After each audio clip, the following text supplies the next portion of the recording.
미영아, 네가 우리 영감을 꼬드긴 거지?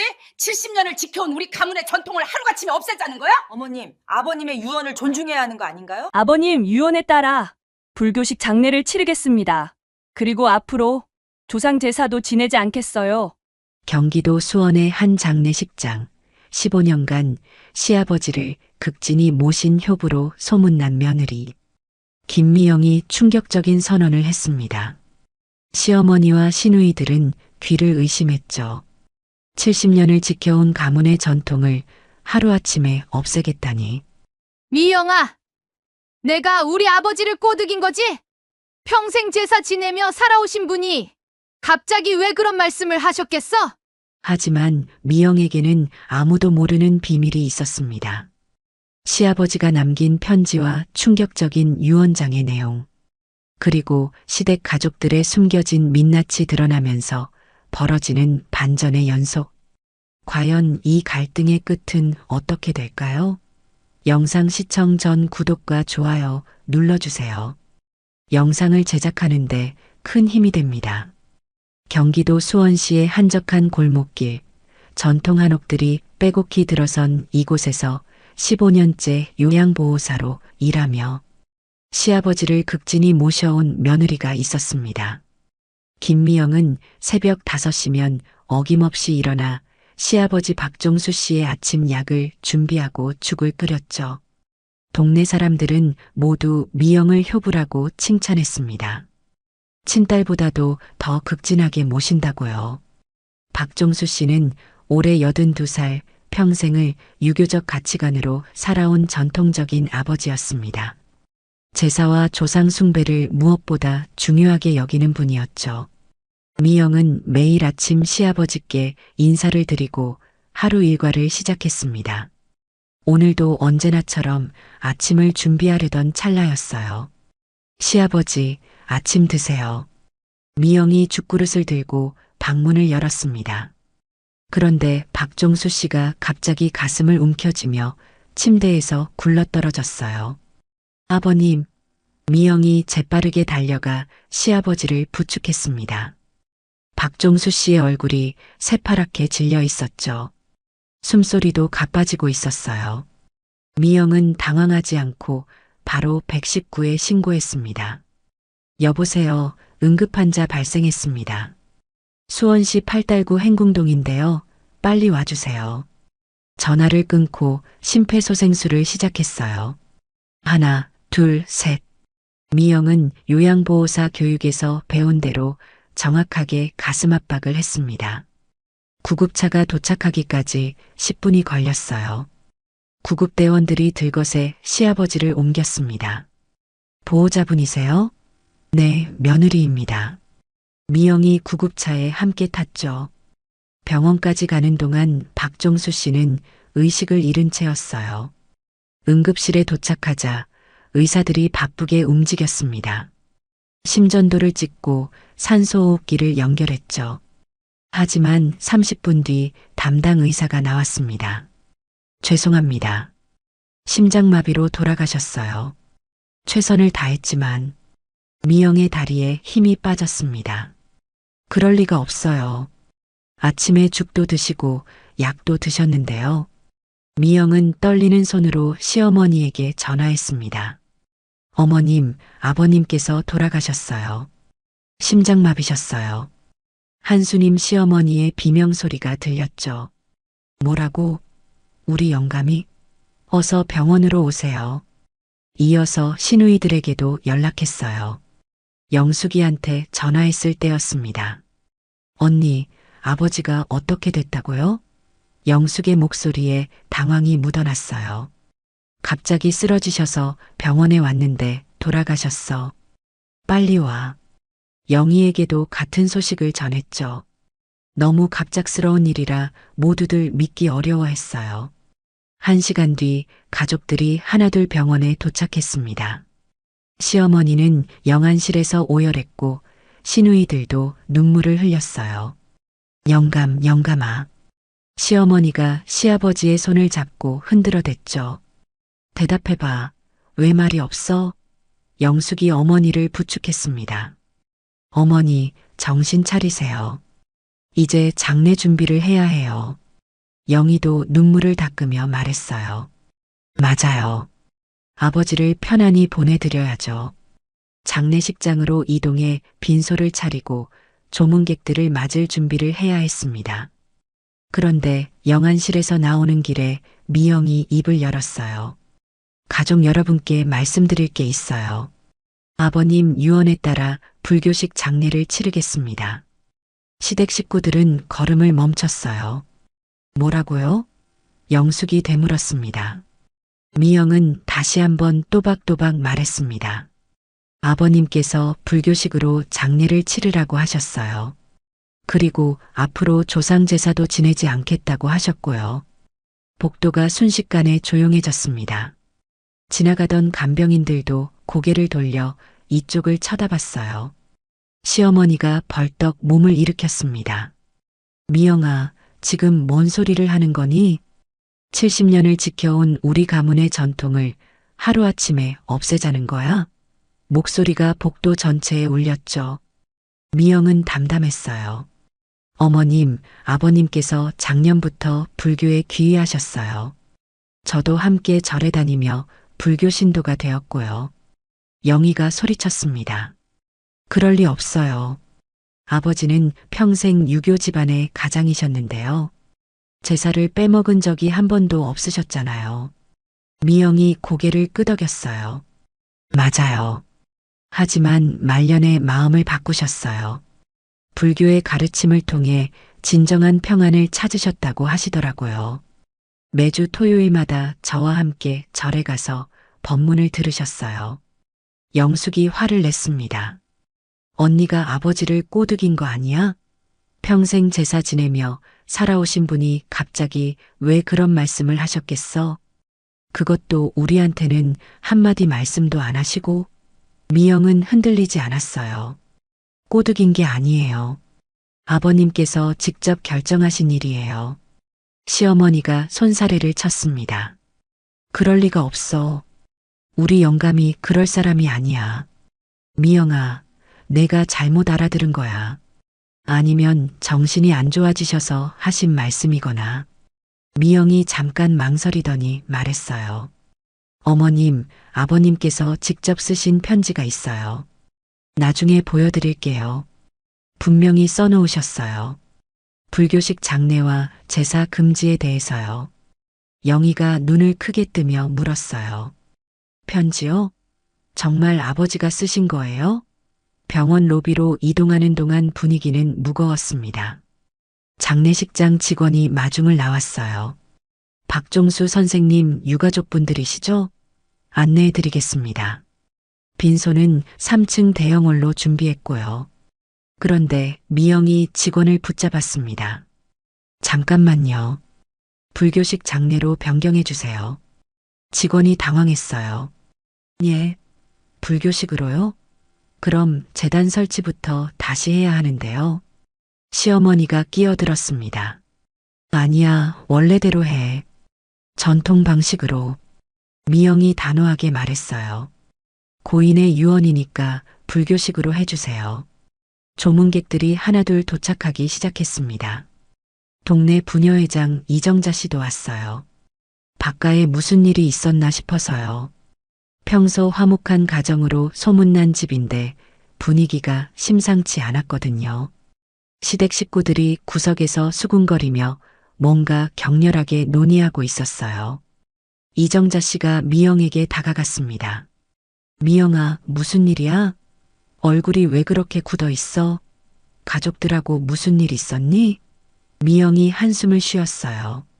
회장님, 아버님 장례를 불교식으로 치르려고 하는데 가족들이 반대하고 계세요. 이정자 씨가 놀랐습니다. 불교식으로? 박 선생님이 그런 말씀을 하셨다고? 그분이 평생 제사 빼먹지 않으신 분인데? 미영이 고개를 끄덕였어요. 네, 작년부터 절에 다니셨거든요. 저와 함께요. 그런데 가족분들이 믿지 않으세요. 이정자 씨가 고개를 갸웃했어요. 그럼 그동안 아무도 몰랐단 말이야? 미영이 쓴웃음을 지었습니다. 아버님께서 가족들한테는 말씀 안 하셨어요. 괜한 갈등이 생길까 봐요. 이정자 씨가 혀를 찼어요. 그런 중요한 일을 혼자만 결정하시면 어떻게 해? 영숙이 미영에게 다가왔습니다. 언니, 정말 아버지가 그런 말씀을 하셨어요? 정말로요? 미영이 진지하게 대답했어요. 아가씨, 내가 왜 거짓말을 하겠어요? 아버님께서 마지막까지 당부하신 말씀이에요.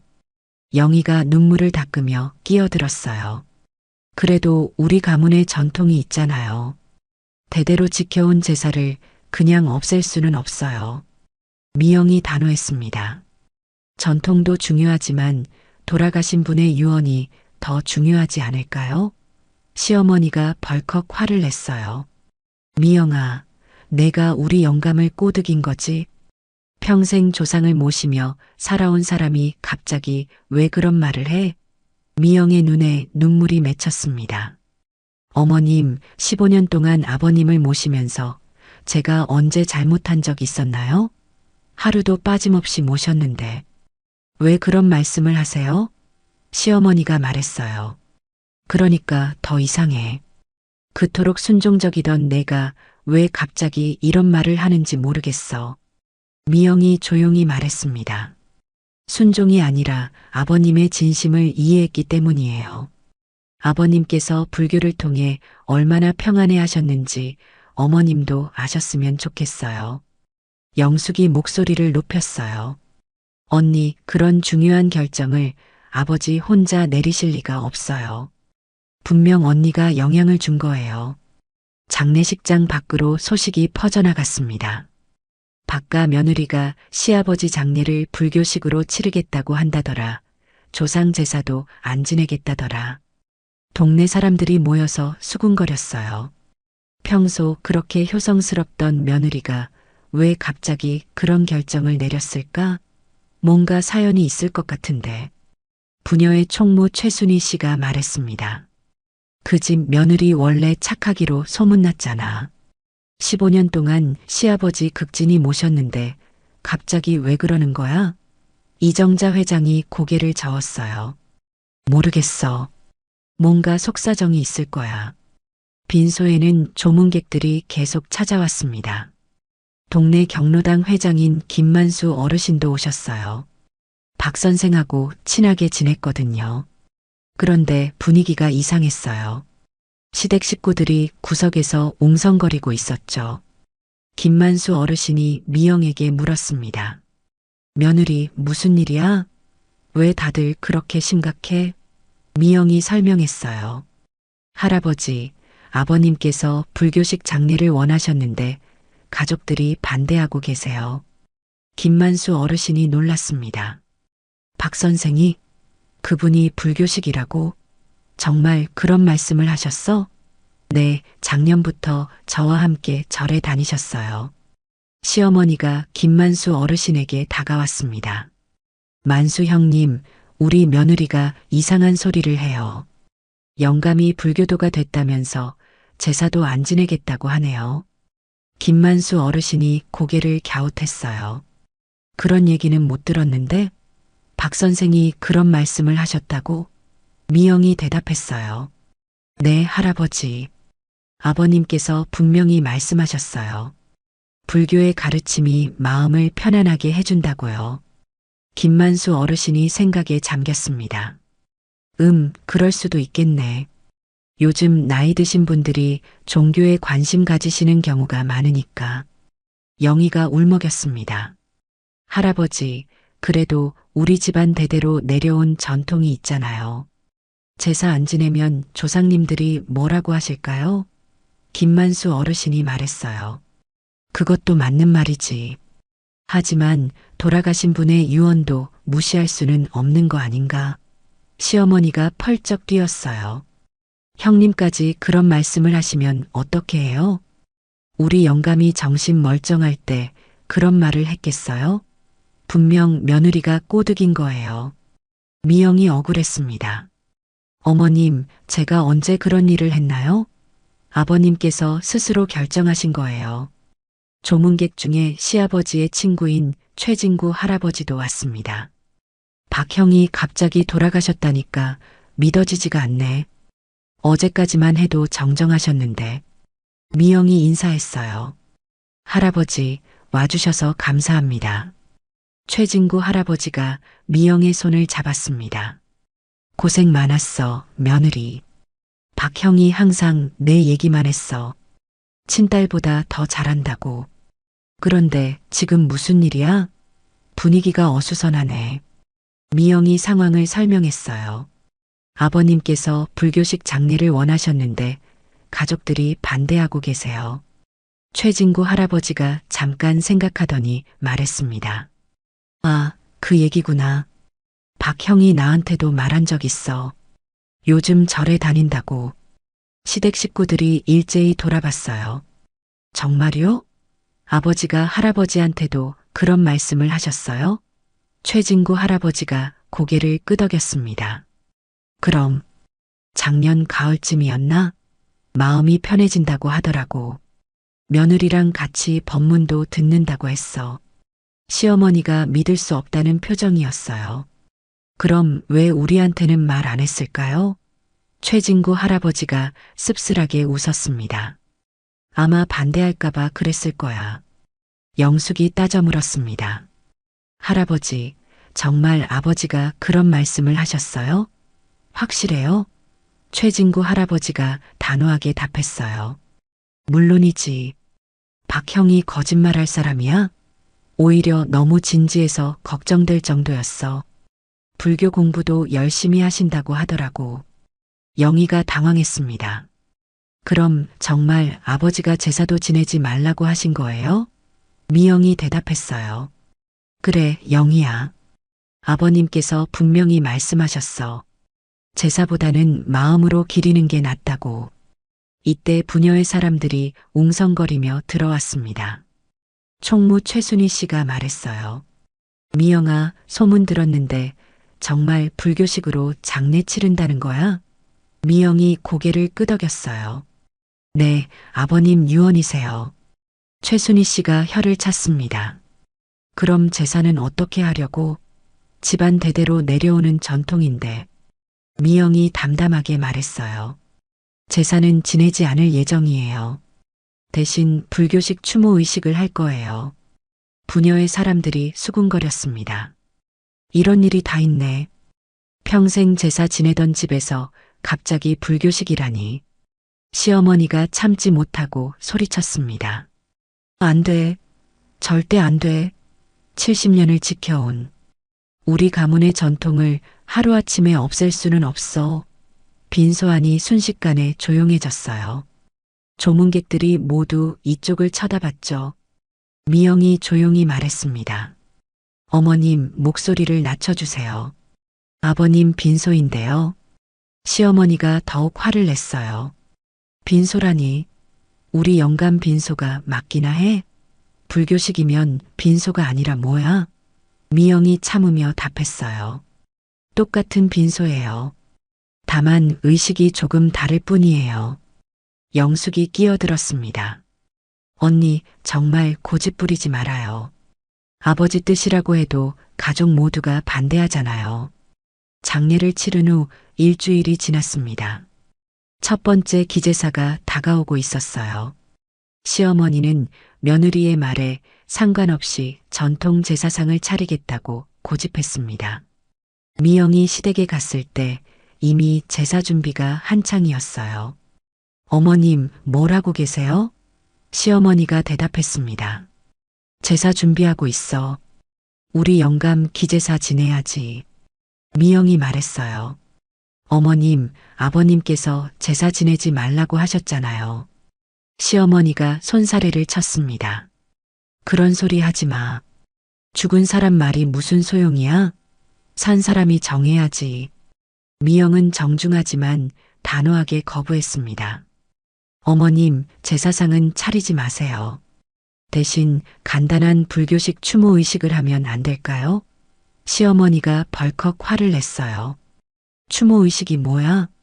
우리는 대대로 제사를 지내왔어.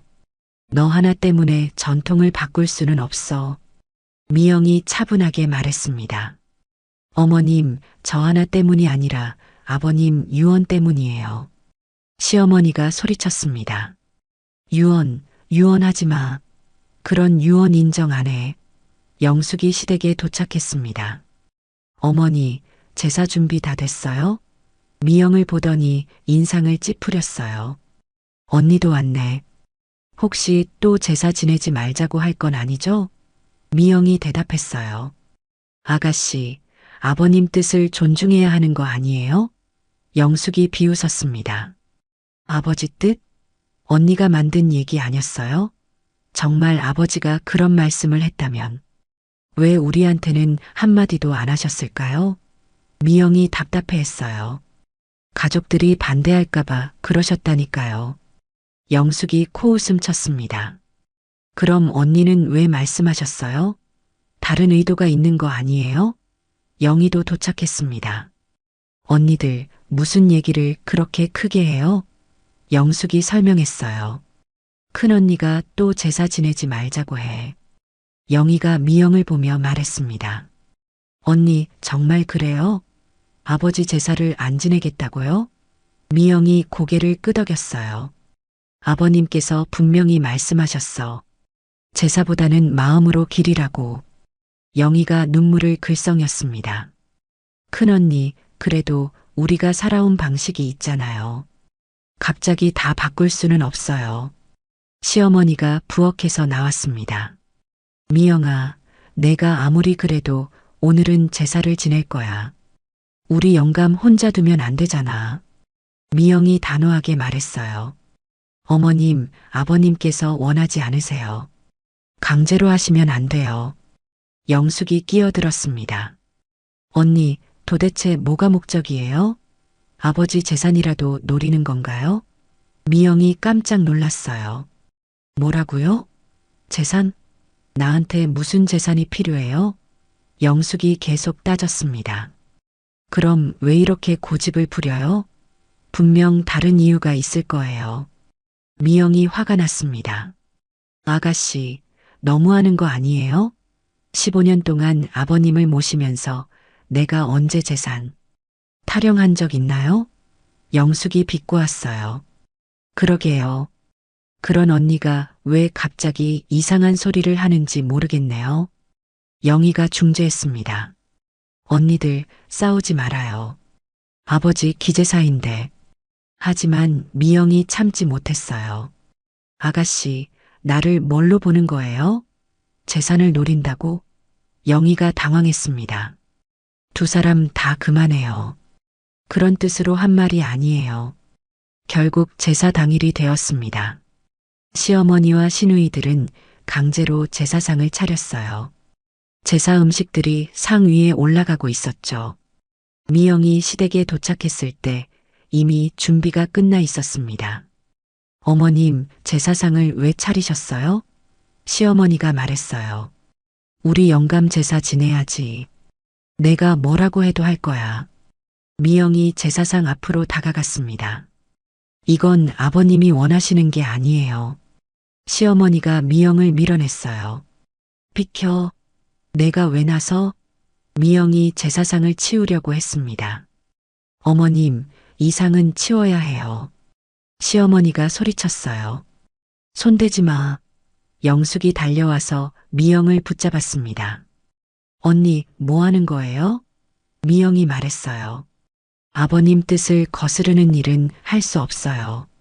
영숙이 화를 냈습니다. 언니가 지금 제사상을 엎으려고 해요? 정말 미쳤나 봐. 영희도 달려왔습니다. 언니, 제발 그만해요. 다들 보고 있어요. 하지만 미영은 멈추지 않았습니다. 이 제사는 아버님이 원하지 않으셨어요. 미영이 제사상의 제기를 하나씩 치우기 시작했어요. 시어머니가 뒤에서 미영을 잡아당겼습니다. 이 미친년이 우리 영감 제사를 망치려고. 영숙도 미영을 제지했습니다. 언니, 정신 차려요. 사람들이 다 보고 있다고요. 하지만 신랑이 도중에 제사상이 흔들렸어요. 제기들이 바닥으로 떨어지기 시작했습니다. 쨍그랑 제기가 깨지는 소리가 났어요. 음식들이 바닥에 흩어졌습니다. 제사상이 완전히 엎어진 것은 아니었지만 엉망이 되었죠. 시어머니가 바닥에 주저앉으며 울부짖었습니다. 우리 영감 제사를 이게 뭐야? 이게 뭐야? 영희가 울면서 음식을 주었습니다. 언니, 어떻게 이럴 수 있어요? 아버지가 뭐라고 하실까요? 미영도 제기가 깨진 걸 보고 당황했어요. 내가 이러려던 건 아니었는데. 영숙이 분노했습니다. 언니, 이제 됐어요? 아버지 제사를 완전히 망쳤네요. 이게 언니가 원하던 거예요? 미영이 변명했어요. 내가 일부러 그런 건 아니에요. 어머님이 자꾸 방해해서. 시어머니가 소리쳤습니다. 내가 방해했다고? 내가 제사상을 엎으려고 해서 그렇지. 영희가 눈물로 말했어요. 언니, 정말 너무해요. 아무리 그래도 이건 아니잖아요. 이 광경을 본 동네 사람들은 충격을 받았습니다. 이정자 부녀회장도 달려왔어요. 미영아, 무슨 일이야? 왜 이렇게 어수선해? 시어머니가 울면서 말했습니다. 회장님, 우리 며느리가 제사상을 엎었어요. 우리 영감 제사를 망쳤다고요. 이정자 부녀회장이 놀랐습니다. 뭐라고? 미영이가? 미영이 억울하게 말했어요. 회장님, 제가 일부러 그런 게 아니에요. 아버님께서 제사를 지내지 말라고 하셔서. 최순희 총무도 왔습니다. 어머, 이게 무슨 일이야? 바닥이 왜 이렇게 엉망이야? 영숙이 설명했어요. 큰언니가 제사 지내면 안 된다고 하면서 상을 치우려다가 이렇게 됐어요. 최순희가 혀를 찼습니다. 아무리 그래도 제사상을 어떻게 이래? 미영이 답답해했어요. 총무님, 저도 이러고 싶지 않았어요. 하지만 아버님께서 제사를 원하지 않으셨거든요. 박가의 가족 갈등은 온 동네의 화제거리가 되었습니다. 경로당에서도 이 얘기로 시끌벅적했어요. 김만수 회장이 말했습니다. 박가 며느리가 제사상을 엎었다더라. 아무리 그래도 그렇지, 어떻게 그럴 수 있어? 다른 어르신이 대답했어요. 그러게 말이야. 평소 그렇게 얌전하던 며느리가 왜 갑자기 그런 일을 했을까? 또 다른 어르신이 말했습니다. 뭔가 사연이 있을 거야. 괜히 그런 게 아니겠지. 미영은 그날 밤 혼자 시아버지 영정 앞에서 눈물을 흘렸습니다.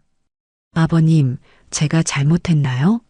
제사상이 엎어진 건 정말 실수였어요. 하지만 아버님 뜻을 지키려고 했던 건데. 영정사진 속 시아버지는 조용히 미소 짓고 있었어요. 미영은 더욱 서러워졌습니다. 아버님, 가족들이 모두 저를 나쁜 사람으로 보고 있어요. 어떻게 해야 할까요? 정말 제가 잘못하고 있는 건가요? 갈등이 심화되던 며칠 후 시아버지의 오랜 친구인 최진구 할아버지가 미영을 찾아왔습니다. 며느리, 잠깐 나와보겠니? 할 말이 있어. 미영이 밖으로 나갔어요. 할아버지, 무슨 일이세요? 최진구 할아버지가 주변을 둘러보더니 조용히 말했습니다. 박 형이 내게 맡긴 게 있어. 편지 한 통인데 지금 줘야겠어. 미영이 놀랐어요. 편지요? 아버님이 저한테요? 최진구 할아버지가 고개를 끄덕였습니다. 그래. 작년에 나한테 맡겼어. 본인이 죽으면 너한테 전해달라고 했거든. 최진구 할아버지가 봉투를 꺼냈습니다. 여기 있어. 박 형이 직접 쓴 거야. 미영이 떨리는 손으로 편지를 받았어요. 겉봉에 사랑하는 며느리에게라고 적혀 있었죠. 할아버지, 이 편지에 뭐가 적혀 있는지 아세요? 최진구 할아버지가 말했습니다. 자세한 내용은 모르지만 내게 고마워하는 마음과 당부하고 싶은 말이 있다고 했어. 그리고 가족들이 모르는 진실도 있다고 하더라고. 미영이 편지를 펼쳤습니다. 편지를 읽으면서 미영의 표정이 점점 변했습니다. 놀라기도 하고 슬프기도 했어요. 할아버지, 이 편지 정말 아버님이 쓰신 거 맞죠? 최진구 할아버지가 단호하게 답했습니다. 물론이지. 내 앞에서 직접 쓰시는 걸 봤어. 그리고 나한테 증인 역할도 부탁하셨고, 미영이 편지를 다시 읽었어요. 편지에는 시아버지가 5년 전부터 불교에 관심을 가지게 된 이유가 자세히 적혀 있었습니다. 처음에는 단순한 호기심이었는데 점점 마음의 평안을 찾게 되었다는 내용이었죠. 더 놀라운 것은 시댁 가족들에 대한 이야기였습니다. 아버님은 모든 걸 알고 계셨어요. 영숙이 아버지가 아플 때마다 돈 핑계를 대며 병문안을 제대로 오지 않았던 것, 영희가 입으로는 효도한다고 하면서 실제로는 재산 상속만 신경 썼던 것까지요. 미영이 중얼거렸습니다. 아버님이 이런 걸 다 알고 계셨구나. 최진구 할아버지가 말했어요. 박형이 마음 아파하셨어. 친딸들보다 며느리가 더 극진하게 모시는데 정작 딸들은 재산 얘기만 한다고. 편지에는 미영에 대한 고마움도 가득했습니다.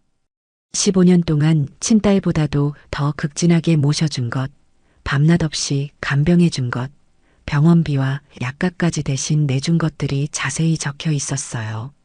그리고 이런 며느리에게 진정한 마음의 평안을 찾을 방법을 알려주고 싶어서 불교를 소개했다는 내용이었죠. 미영의 눈에 눈물이 맺혔습니다. 아버님이 저를 이렇게 생각하고 계셨구나. 최진구 할아버지가 어깨를 토닥여줬어요. 박형이 항상 내 얘기만 했어. 복받을 며느리라고. 편지 마지막에는 진정한 유언이 적혀 있었습니다.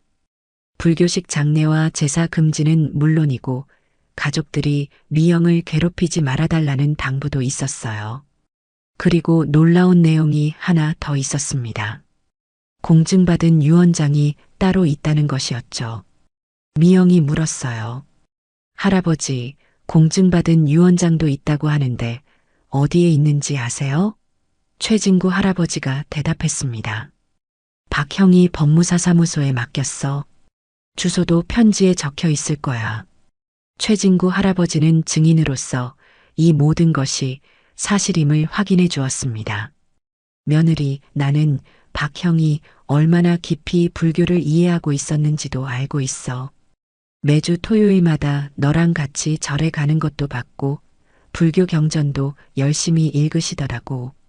처음엔 걱정했는데 오히려 마음이 편해 보이셔서 다행이라고 생각했어. 미영이 고개를 끄덕였어요. 맞아요, 할아버지. 아버님께서 정말 행복해 하셨어요. 불교 공부를 할 때마다 얼굴이 밝아지셨거든요. 이 편지는 앞으로 벌어질 모든 사건의 결정적 증거가 될 것이었습니다. 미영은 편지를 소중히 가슴에 품었어요. 할아버지, 이 편지 언제 가족들에게 보여줄까요? 최진구 할아버지가 생각해 보더니 말했습니다. 좀 더 기다려봐. 지금 보여주면 또 다른 갈등만 생길 거야. 적절한 때가 있을 거야. 미영이 걱정했어요. 하지만 가족들이 계속 저를 오해하고 있어요. 재산을 노린다고까지 하고. 최진구 할아버지가 위로했습니다. 진실은 언젠가 밝혀져. 너무 조급해하지 마. 그날 밤 미영은 편지를 다시 한번 천천히 읽었습니다. 아버님의 글씨체가 또렷하게 보였어요. 마지막 부분에 이런 문장이 있었습니다. 미영아, 내가 걱정할 것 없다. 내가 모든 걸 준비해뒀으니까. 가족들이 너를 괴롭히면 이 편지를 보여줘라. 그리고 법무사 사무소에 가서 유언장을 확인해봐라. 너는 우리 집안의 진짜 기둥이야. 고마웠고 앞으로도 잘 부탁한다. 미영이 눈물을 닦으며 중얼거렸어요. 아버님, 정말 감사해요. 이제 뭘 해야 할지 알겠어요. 다음 날 미영은 법무사 사무소를 찾아갔습니다. 박종수 씨의 유언장을 확인하고 싶다고 했어요. 법무사가 서류를 확인하더니 말했습니다. 맞습니다. 작년 10월에 공증받은 유언장이 있네요. 상속자가 김미영 씨로 되어 있고요. 미영이 놀랐어요. 저요? 정말 저한테 상속한다고 되어 있어요? 법무사가 고개를 끄덕였습니다. 네, 재산의 70%를 김미영 씨에게, 나머지는 자녀들에게 나눠주도록 되어 있어요. 그리고 장례와 제사 방식에 대한 지시도 명확히 적혀 있고요. 미영은 충격을 받았습니다. 아버님이 저한테 그렇게 많은 재산을 물려주시려고 했다니. 법무사가 설명했습니다. 유언장에 보면 이유도 적혀 있어요. 15년간의 헌신적인 간병과 효성에 대한 보답이라고 되어 있네요. 그리고 친자녀들의 무관심과 이기적인 행동에 대한 실망감도 표현되어 있고요. 미영이 유언장을 자세히 읽어봤습니다. 정말 아버님의 진심이 담겨 있었어요. 이제 모든 준비가 끝났습니다. 시댁 가족들과의 마지막 대결이 남아있을 뿐이었죠. 편지의 존재를 알게 된 시댁 가족들은 당황하기 시작했습니다. 미영이 시댁을 방문했을 때 분위기부터 달랐어요. 시어머니가 조심스럽게 물었습니다. 미영아, 그 편지라는 게 정말 우리 영감이 쓴 거야? 미영이 편지를 꺼내며 말했어요. 네, 어머님. 아버님 필체 맞죠? 시어머니가 편지를 받아 들여다봤습니다. 글씨는 확실히 영감 글씨네. 그런데 이상해. 왜 우리한테는 이런 말을 안 했을까? 미영이 대답했어요. 가족들이 반대할까봐 그러셨대요. 영숙이 편지를 빼앗아 읽기 시작했습니다. 읽으면서 점점 얼굴이 굳어졌어요. 이게 뭐야? 우리가 아버지를 제대로 안 모셨다고? 영희도 편지를 함께 읽었습니다. 언니, 여기 보면 우리가 재산만 신경 썼다고 되어 있어요. 이건 너무 심한 거 아니에요? 미영이 조용히 말했어요. 아버님께서 그동안 많이 서운해 하셨나 봐요. 영숙이 화를 냈습니다. 서운해했다고? 우리가 뭘 잘못했는데? 바쁜 와중에도 틈틈이 안부는 물어봤는데. 시어머니가 편지를 다시 읽어봤습니다. 미영아, 그런데 여기 보니까 공증받은 유언장이 따로 있다고? 정말이야? 미영이 고개를 끄덕였어요. 네, 법무사 사무소에서 확인했어요. 시어머니가 긴장한 목소리로 물었어요. 그럼 그 유언장에 뭐가 적혀 있는데? 미영이 담담하게 말했습니다. 재산 상속에 관한 내용이에요. 그리고 장례와 제사 방식도 명확히 지시하셨고요. 영희가 불안해했습니다. 재산 상속이요? 설마 다 언니한테 주신다는 건 아니죠? 미영이 잠깐 망설이더니 말했어요. 대부분을 저한테 상속하신다고 되어 있어요. 시댁 식구들이 일제히 놀랐습니다. 뭐라고? 영숙이 소리쳤어요. 그게 말이 돼요? 친자식들 놔두고 며느리한테 재산을 다 준다고?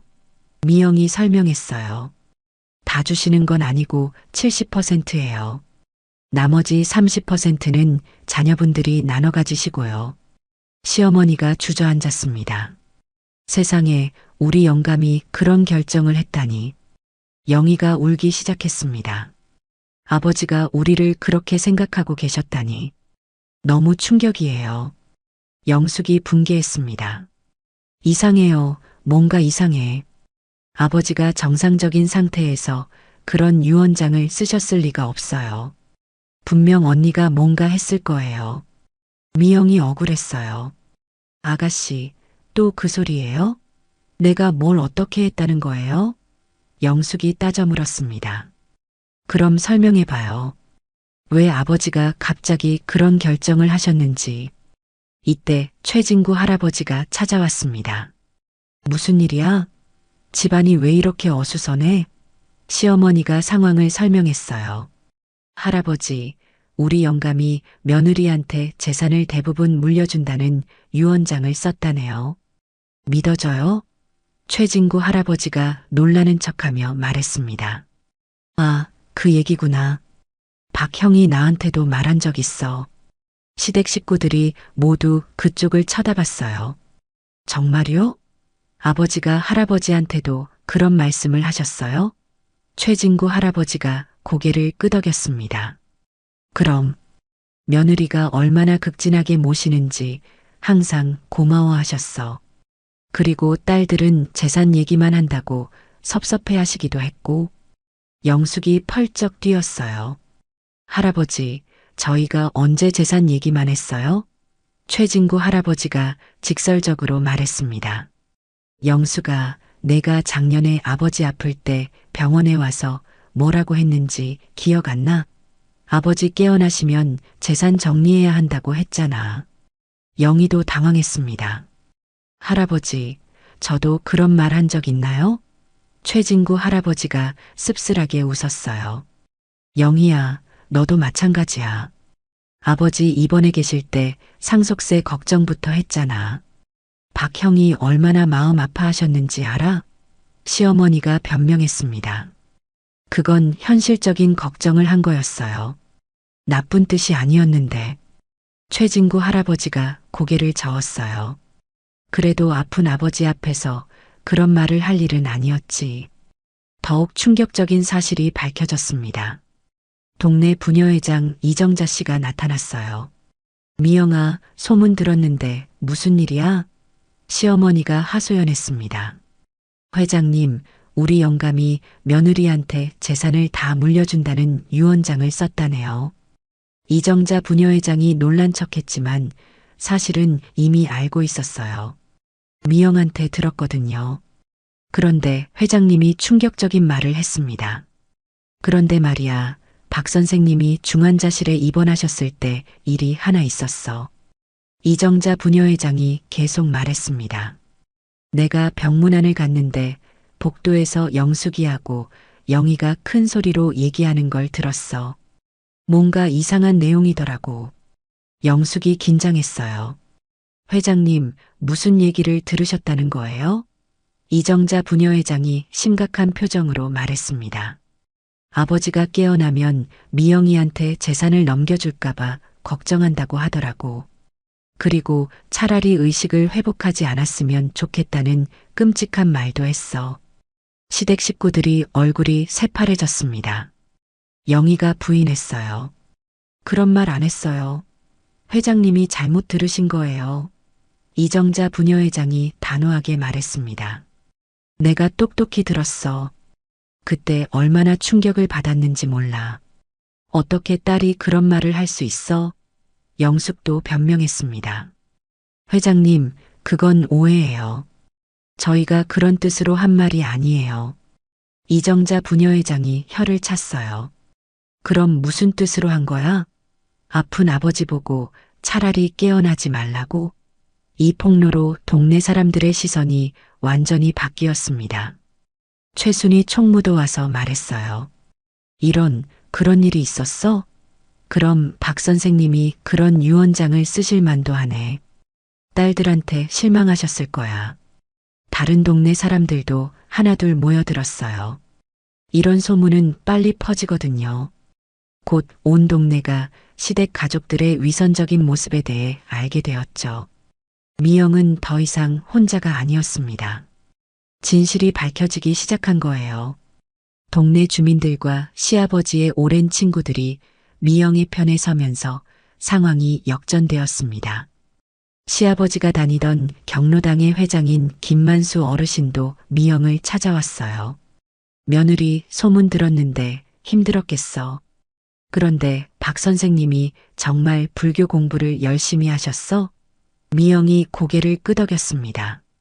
네, 할아버지. 작년부터 매주 토요일마다 저와 함께 절에 다니셨어요. 김만수 어르신이 감탄했어요. 그랬구나. 그럼 정말 진심이었겠네. 박 선생님이 한번 마음먹으면 끝까지 하시는 분이니까. 김만수 어르신이 계속 말했습니다. 그런데 며느리 경로당에서도 박 선생님이 불교책 읽으시는 걸 봤어. 처음엔 그냥 호기심인 줄 알았는데 진짜로 공부하고 계셨구나. 법문 들으러 가신다고 하실 때도 있었고. 미영이 놀랐어요. 할아버지도 아셨어요? 김만수 어르신이 웃었습니다. 물론이지. 박 선생님이 얼마나 진지하게 임하셨는지도 알아. 불교 경전도 열심히 읽으시고 명상도 하신다고 하더라고.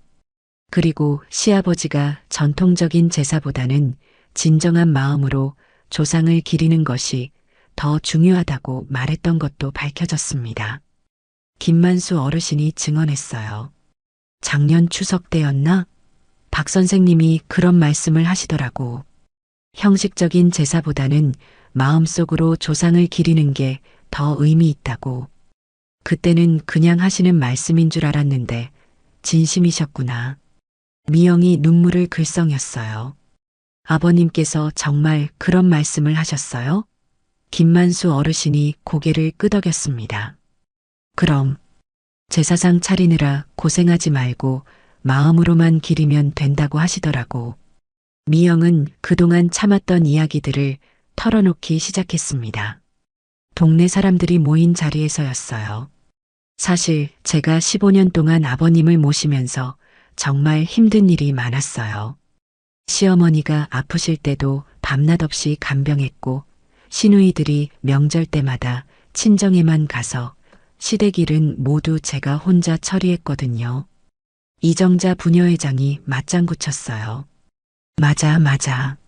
내가 다 봤어. 미영이가 얼마나 고생했는지. 미영이 계속 말했습니다. 심지어 아버님의 병원비와 약값도 대부분 제가 요양보호사로 번 돈으로 댔어요. 시누이들은 돈이 없다고 하면서 정작 자기들 생활은 넉넉하게 하시더라고요. 최순희 총무가 혀를 찼어요. 세상에 그런 일까지 있었어? 그럼 정말 며느리가 친딸보다 더 잘한 거네. 미영이 고개를 끄덕였습니다. 그래서 아버님께서 고마워하셨나 봐요. 제가 특별한 걸 한 건 아니고 당연한 일을 했을 뿐인데. 동네 사람들은 그제야 진짜 효부가 누구인지 깨달았습니다. 한 어르신이 말했어요. 박 선생님이 며느리한테 재산을 많이 물려주신 것도 이해가 되네. 15년 동안 그렇게 극진하게 모셨으면 당연한 거야. 다른 어르신도 동조했습니다. 맞아. 요즘 세상에 그런 며느리가 어디 있어? 친딸들이 오히려 부끄러워해야 할 일이지. 시댁 가족들의 그동안 행동을 되돌아보게 되었어요. 특히 종교의 자유와 개인의 신념을 존중해야 한다는 목소리가 높아졌습니다. 이정자 부녀회장이 말했어요. 아무리 가족이라도 개인의 종교적 믿음을 존중해야 하는 거 아니야? 박 선생님이 불교를 선택하셨으면 그 뜻을 따라야 하는 거지. 김만수 어르신도 맞장구 쳤습니다. 요즘 세상에 종교의 자유가 얼마나 중요한데 그것도 모르고 며느리를 괴롭혔다니. 미영이 고마워했어요. 여러분이 이해해 주시니까 마음이 한결 편해져요. 시댁 가족들은 점점 궁지에 몰렸습니다. 영숙이 변명해 봤어요. 저희도 아버지를 사랑했어요. 다만 갑작스러운 변화에 적응하기 어려웠을 뿐이에요. 하지만 최진구 할아버지가 따끔하게 말했습니다. 영수가 사랑한다는 건 말로만 하는 게 아니야. 행동으로 보여줘야 하는 거지. 내가 아버지 아플 때 몇 번이나 병문안 왔어? 영숙이 대답하지 못했어요. 바빠서 자주 못 왔던 게 사실이었거든요. 영희도 마찬가지였습니다. 최순희 총무가 물었어요. 영희야, 너도 솔직히 말해봐. 아버지 간병하는데 얼마나 도움이 됐어? 영희가 머뭇거렸습니다. 저도 아이들 때문에 자주 못 와서. 하지만 마음은 항상 아버지를 생각했어요. 김만수 어르신이 말했어요. 마음만으론 안 돼. 실제로 행동해야 효도지. 며느리가 15년 동안 어떻게 모셨는지 우리가 다 봤어. 동네 전체의 분위기가 완전히 바뀌었습니다. 시댁 가족들이 위선적이었다는 게 만천하에 드러났고 미영의 헌신과 희생이 재조명되었어요. 이정자 부녀회장이 정리했습니다. 이제 확실해졌네. 미영이가 옳았어. 박 선생님의 유언을 존중하는 게 맞아. 그리고 앞으로는 미영이를 더 아껴줘야겠어. 정말 고생 많이 했어. 다른 주민들도 박수를 쳤어요. 미영이는 감동했습니다. 이렇게 많은 분들이 제 편이 되어주시다니. 하지만 아직 시어머니만은 끝까지 고집했습니다. 그래도 우리 집안 전통은 지켜야 해. 70년을 이어온 걸 하루아침에 바꿀 수는 없어. 김만수 어르신이 따끔하게 말했어요. 수님 씨, 전통도 좋지만 돌아가신 분의 유언이 더 중요하지 않아? 그리고 며느리가 15년 동안 어떻게 모셨는지 생각해봐. 시어머니도 더 이상 말할 수 없었어요. 모든 동네 사람들이 미영의 편이었거든요. 이제 정말 진실이 승리하는 순간이 다가오고 있었습니다. 결국 시댁 가족들은 동네 전체와 친지들로부터 따가운 시선을 받게 되었습니다. 영숙의 남편 박철수 씨도 상황을 알고 찾아왔어요. 여보, 소문 들었어. 정말 아버지가 그런 유언장을 남기셨어? 영숙이 풀이 죽어 대답했습니다. 그런 것 같아. 며느리가 증거까지 다 가지고 있어. 박철수 씨가 한숨을 쉬었어요. 그럼 우리가 잘못한 거네. 아버지를 제대로 모시지 못했으니까. 영숙이 변명했어요. 우리도 바빠서 그랬던 거지 일부러 그런 건 아니야. 박철수 씨가 고개를 저었습니다. 변명이야. 결과적으로 며느리가 더 잘했잖아. 박철수 씨는 미영에게 사과했습니다. 형님, 죄송합니다. 제가 아내를 제대로 못 가르쳐서 이런 일이 생겼네요. 앞으로는 아내가 형수님께 함부로 하지 못하게 하겠습니다. 미영이 손사래를 쳤어요. 제부, 그런 말씀 마세요. 가족끼리 무슨 사과를 해요. 박철수 씨가 진지하게 말했습니다. 아니에요. 형수님이 15년 동안 아버지를 어떻게 모셨는지 우리가 몰랐던 게 잘못이에요. 정말 고생 많이 하셨어요. 영희도 자신의 이기심을 반성하며 눈물로 참회했습니다. 언니, 정말 죄송해요. 저도 아버지 재산 걱정만 하고 정작 아버지 마음은 몰랐어요.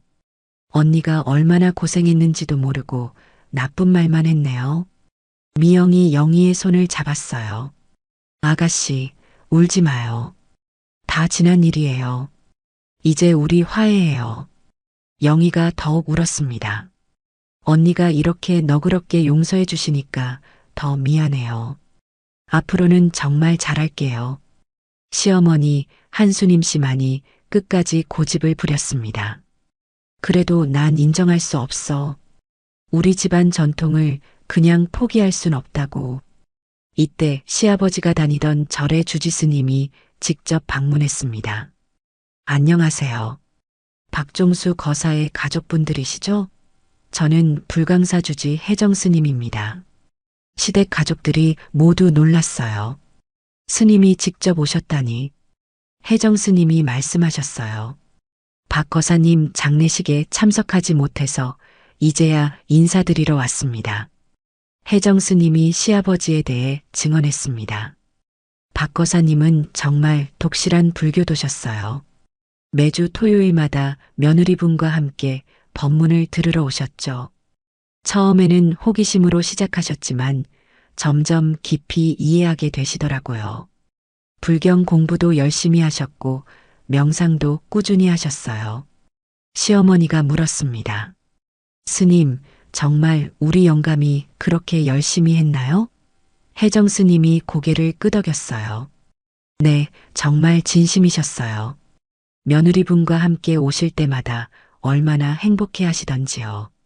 혜정 스님이 불교에서 말하는 진정한 효도의 의미에 대해 설법했습니다. 효도란 겉으로 보이는 행동보다는 진심에서 우러나오는 마음이 중요합니다. 형식적인 제사보다는 돌아가신 분을 진정으로 기리는 마음이 더 소중하죠. 박 거사님도 그런 말씀을 자주 하셨어요. 며느리분이 보여준 15년간의 헌신이야말로 진정한 효도라고요. 시댁 가족들이 숙연해졌어요. 스님의 말씀에 반박할 수가 없었거든요. 법적으로도 유언장의 효력이 인정되었습니다. 법무사가 직접 와서 설명했어요.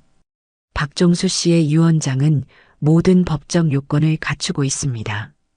공증도 받았고 증인도 있어서 무효로 할 수 없어요. 재산 상속은 유언장대로 진행하셔야 합니다. 영숙이 마지막으로 물어봤어요. 정말 번복할 방법이 없나요? 법무사가 단호하게 답했습니다. 유언자가 정신적으로 온전한 상태에서 작성한 유언장이므로 법적 효력이 있습니다. 시댁 가족들은 더 이상 미영을 괴롭힐 수 없었습니다. 모든 증거와 증인들이 미영의 편이었거든요. 동네 사람들도 미영의 신념과 지난 15년간의 헌신을 인정하게 되었죠. 이정자 부녀회장이 말했어요. 이제 확실히 알았어. 미영이가 정말 대단한 며느리야. 박 선생님이 그런 유언을 남기실 만해. 김만수 어르신도 동조했습니다. 맞아. 이런 며느리를 둔 박 선생님이 복 받으신 거야. 영숙이 결국 항복했습니다. 알았어요. 아버지 뜻대로 하세요.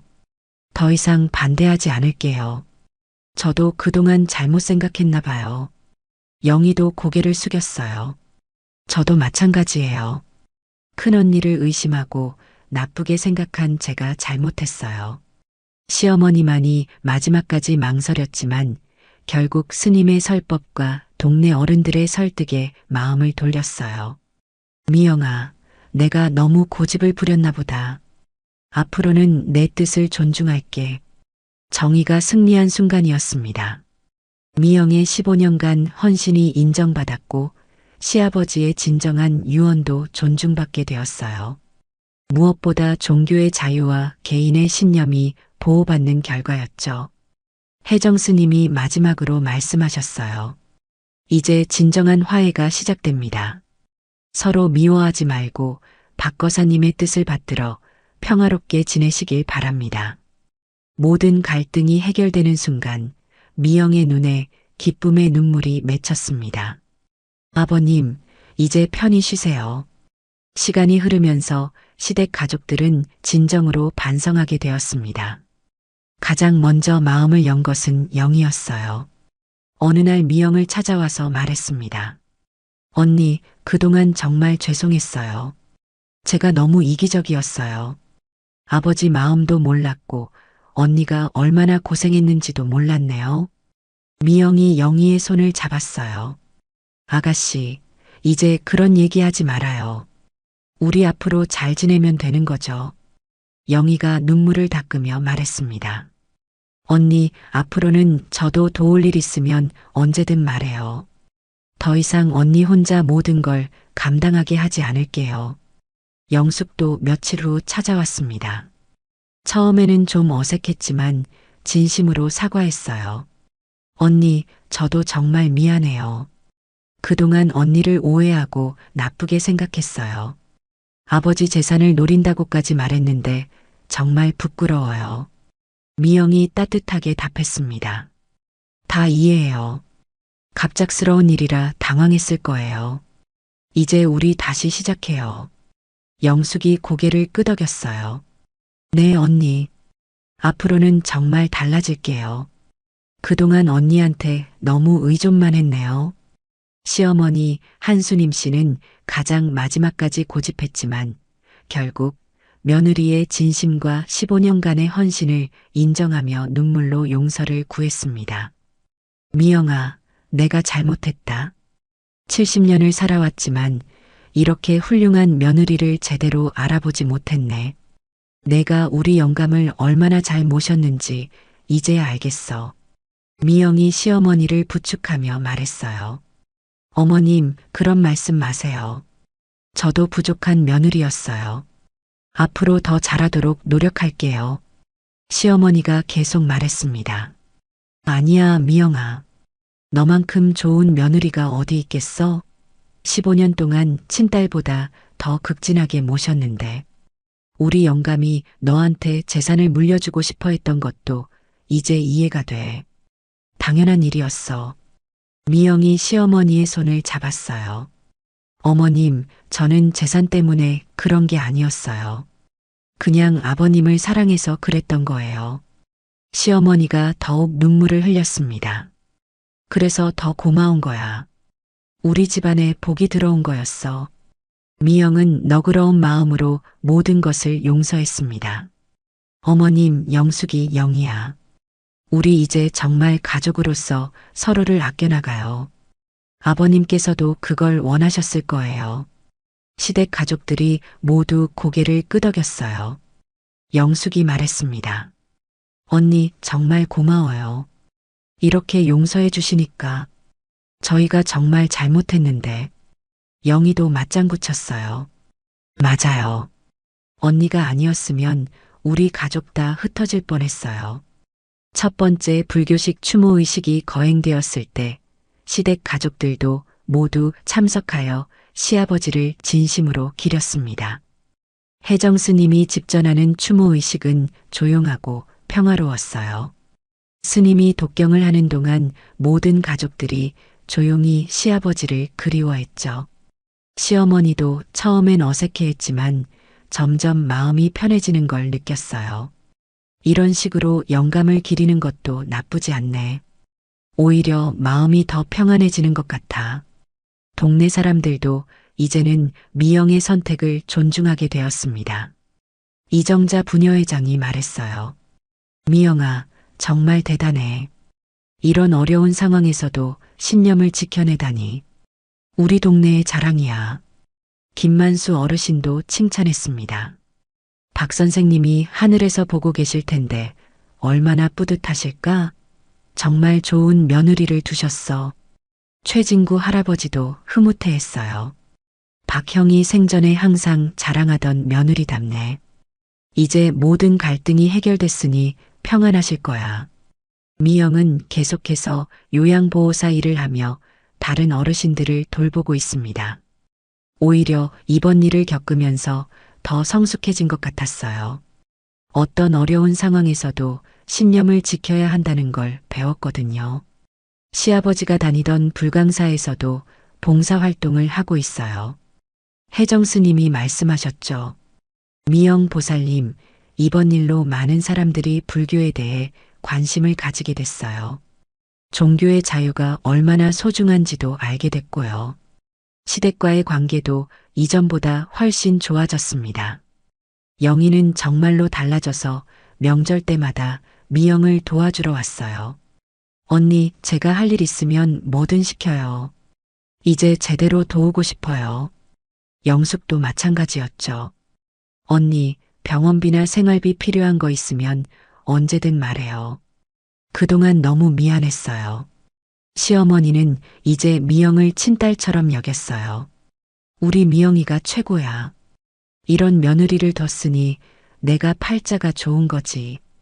가족 간의 갈등은 결국 서로에 대한 이해와 진심으로 해결되었습니다. 미영이 보여준 15년간의 헌신과 끝까지 신념을 지켜낸 용기가 모든 사람의 마음을 움직인 것이었죠. 시아버지의 영정 앞에서 미영이 조용히 말했어요. 아버님, 이제 정말 모든 게 해결됐어요. 가족들도 화해했고 동네 사람들도 이해해 주셨어요. 편히 쉬세요.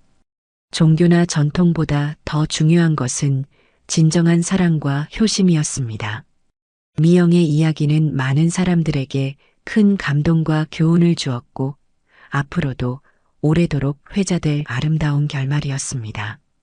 오늘 이야기가 좋으셨다면 구독과 댓글, 알람 설정 잊지 마시고 소중한 댓글 하나가 정말 큰 힘이 됩니다. 시청해 주셔서 진심으로 감사드립니다.